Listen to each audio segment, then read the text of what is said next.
¿Alguna vez se han preguntado por qué algunas civilizaciones antiguas simplemente desaparecieron de la faz de la Tierra? Los historiadores sugieren muchas razones: guerras, enfermedades, catástrofes naturales. Pero ¿qué pasaría si les dijera que existe otra razón, mucho más incómoda o controvertida, de la que pocos se atreven a hablar abiertamente? Hoy nos sumergiremos en los textos más antiguos y descubriremos 3 pecados sexuales por los cuales, según la creencia de muchos, Dios destruyó naciones enteras. Les sorprenderá lo relevantes que siguen siendo estas historias incluso hoy. Prepárense. Este será un viaje que, si bien no será fácil, promete ser sumamente fascinante. Antes de que empecemos nuestro análisis, profundicemos un poco en el contexto. Cuando hablamos de Dios y la destrucción de pueblos, nos referimos, por supuesto, a textos bíblicos y parabíblicos antiguos. Estos no son simplemente un conjunto de reglas, sino más bien una crónica de la relación entre la humanidad y una fuerza superior que, según estas escrituras, establecía ciertas normas morales. Fue precisamente la transgresión de estas normas, especialmente en el ámbito de la sexualidad, lo que a menudo conducía a consecuencias muy dramáticas para ciudades enteras e incluso naciones. Piensen en las catástrofes más conocidas de la antigüedad. Estas podrían no haber sido solo una casualidad, sino también una respuesta directa a ciertas acciones humanas. Pues bien, pasemos al primer punto de nuestra lista, que se ha vuelto una expresión proverbial. Seguramente todos ustedes han oído alguna vez la expresión Sodoma y Gomorra o pecado de Sodoma. Pero, ¿qué se esconde realmente detrás de estas palabras? Hablamos de los eventos descritos en el libro del Génesis, donde 2 ciudades prósperas, Sodoma y Gomorra, fueron literalmente borradas de la faz de la tierra por fuego y azufre. Imaginemos esta escena. Según el relato bíblico, estas ciudades estaban tan sumidas en la depravación que el clamor de Sodoma y Gomorra llegó hasta el cielo mismo. Dios decide comprobar la veracidad de esto y envía a 2 ángeles con la apariencia de viajeros comunes. El justo Lot, sobrino de Abraham, que vivía en Sodoma, los recibe y los invita a su casa para protegerlos de los peligros de la ciudad durante la noche. Y aquí es donde empieza lo más terrible. Apenas los ángeles entraron a la casa, una multitud la rodeó. Y no era solo un grupo de alborotadores. La Biblia lo subraya. Los hombres de la ciudad, los de Sodoma, desde el más joven hasta el más viejo, todo el pueblo sin excepción. Es decir, toda la población masculina de Sodoma se congregó frente a la casa de Lot, y su exigencia era espantosa e inequívoca. Le gritaron a Lot: «Sácalos a nosotros para que los conozcamos». El verbo hebreo conocer, en este contexto significa solo una cosa: tener relaciones sexuales. La multitud exigía que les entregaran a los invitados para una agresión sexual colectiva. Hoy algunos intentan suavizar esta historia, argumentando que el principal pecado de Sodoma fue la falta de hospitalidad. Pero seamos honestos, el texto habla de algo completamente distinto. El nivel de su depravación era tal que estaban dispuestos a apoderarse por la fuerza de sus huéspedes, extranjeros que se encontraban bajo la protección del anfitrión. Lot, desesperado, sale a la multitud y les ofrece lo impensable: a sus 2 hijas vírgenes, diciendo: «Haced con ellas lo que queráis, pero a estos hombres no les hagáis nada». Este terrible acto de Lot solo subraya cuán monstruosas eran las intenciones de la multitud. Pero no querían mujeres, querían precisamente a los hombres. Comenzaron a forzar la puerta, amenazando a Lot con una violencia aún mayor. Fue en ese preciso instante cuando los ángeles cegaron a los atacantes y rescataron a Lot y a su familia, ordenándoles huir de la ciudad de inmediato. Y luego, sobre Sodoma y Gomorra, cayó una lluvia de fuego. Una destrucción total e incondicional. De este modo, el primer pecado no se trata simplemente de relaciones homosexuales, como muchos creen de forma simplificada. Es un comportamiento sexual agresivo, violento y depredador, elevado a la norma dentro de toda una sociedad. Es la ausencia total de frenos morales, donde la lujuria se convierte en la única ley y la violencia, en el medio para satisfacerla. Este es precisamente el pecado de Sodoma, por el cual, según las Escrituras, llegó una retribución tan terrible. A continuación, abordemos el segundo pecado sexual, que quizás sea aún más insidioso, ya que se disfrazaba de piedad y religión. Nos referimos a la prostitución ritual y a los ritos sexuales, prácticas muy extendidas entre las antiguas tribus cananeas, los mismos pueblos en cuyas tierras, según la Biblia, se asentaron los israelitas. Para comprender la verdadera magnitud de este fenómeno, debemos sumergirnos un momento en su cosmovisión. Los cananeos adoraban a dioses de la fertilidad, como Baal y Astarte. Su lógica era sencilla. Para que la tierra diera cosechas, el ganado se multiplicara y las familias tuvieran hijos, creían que era necesario ayudar a los dioses, mostrarles lo que se esperaba de ellos. Y la mejor manera de hacerlo, según ellos, era imitar el acto de la creación, es decir, mediante el sexo ritual. Imaginemos un templo, un lugar que asociamos con la oración, el silencio y la santidad. Ahora, imaginemos que ese templo era, en esencia, un burdel ritual legalizado.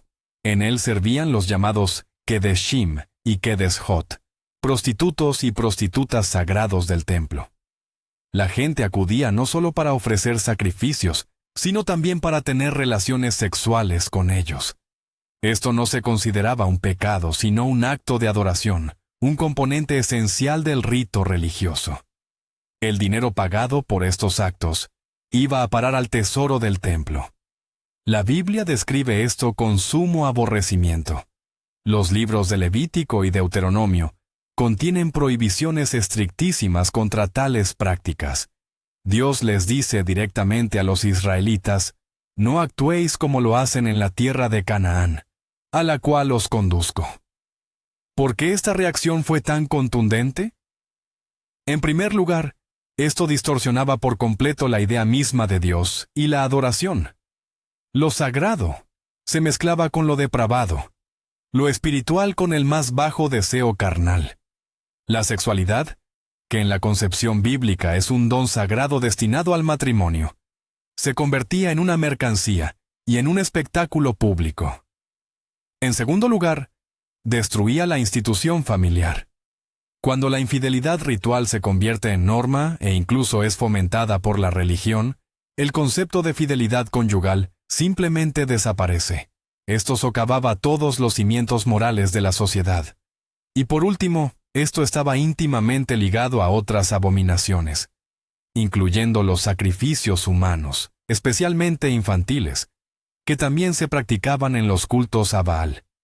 Es decir, la depravación sexual era solo la punta del iceberg de una descomposición moral total. Es precisamente por esta razón que, como afirma la Biblia, la tierra vomitó a sus habitantes. Su aniquilación no se presentó como un acto de agresión no provocada, sino como una operación quirúrgica para extirpar un tumor canceroso mortal que amenazaba con infectar todo a su alrededor. Y, finalmente, el tercer pecado. No es tan evidente y escandaloso como Sodoma en llamas o las orgías en los templos, pero quizás sea el más peligroso, porque corroe sigilosamente cualquier sociedad desde dentro. Nos referimos al libertinaje sexual generalizado y al adulterio, que deja de ser un vicio privado para convertirse en una norma socialmente aceptada. A diferencia de los dos puntos anteriores, aquí no hay un evento o ritual específico. Es más bien una destrucción sistémica y generalizada de los pilares fundamentales sobre los que se sostiene la sociedad, la familia y la fidelidad. Profetas bíblicos como Jeremías, Oseas y Ezequiel denunciaron constantemente a los pueblos de Israel y Judá precisamente por esto. Sus libros están repletos de metáforas donde la infidelidad a Dios se compara con la infidelidad conyugal, y el propio pueblo se presenta como una esposa infiel o una prostituta. ¿Por qué? Porque para los autores antiguos, la conexión era obvia. Una sociedad que pierde la noción de fidelidad en el matrimonio inevitablemente pierde la capacidad de ser fiel en cualquier otra cosa, en los acuerdos, en la amistad, en el servicio a Dios. Imaginen una sociedad descrita por el profeta Jeremías. Él dice, juran falsamente, adulteran y van en tropel a las casas de las rameras. Cada uno relincha por la mujer de su prójimo. Es un cuadro de caos moral absoluto, donde el matrimonio es una farsa, la lealtad una palabra vacía, y las relaciones sexuales fuera del matrimonio un entretenimiento común que ni siquiera se molestan en ocultar. Hoy muchos dirían, ¿y qué? Es asunto personal de cada uno. Pero la Biblia lo ve de otra manera. Ella no percibe esto como una simple elección personal, sino como un síntoma de una enfermedad mortal que afecta a todo el organismo social. Cuando la familia, la célula fundamental de la sociedad, se desintegra, todo lo demás empieza a colapsar. Los hijos nacidos en estas condiciones no tienen un modelo de relaciones sanas. No aprenden responsabilidad ni lealtad. Esto genera una reacción en cadena de anarquía, egoísmo y desconfianza. Cuando nadie confía en nadie, cuando cada uno busca solo su propio placer, una sociedad así es incapaz de autoorganizarse, de defenderse, de desarrollarse. Se vuelve débil y vulnerable. Los profetas vincularon directamente este declive moral con catástrofes inminentes. La conquista por los asirios y babilonios, la destrucción del templo y el exilio. Afirmaron que los enemigos eran solo un instrumento en manos de Dios, y que la verdadera causa de la derrota era la podredumbre interna. Un pueblo sumido en el libertinaje y la infidelidad simplemente no pudo resistir las amenazas externas. Se pudrió por dentro y colapsó bajo su propio peso.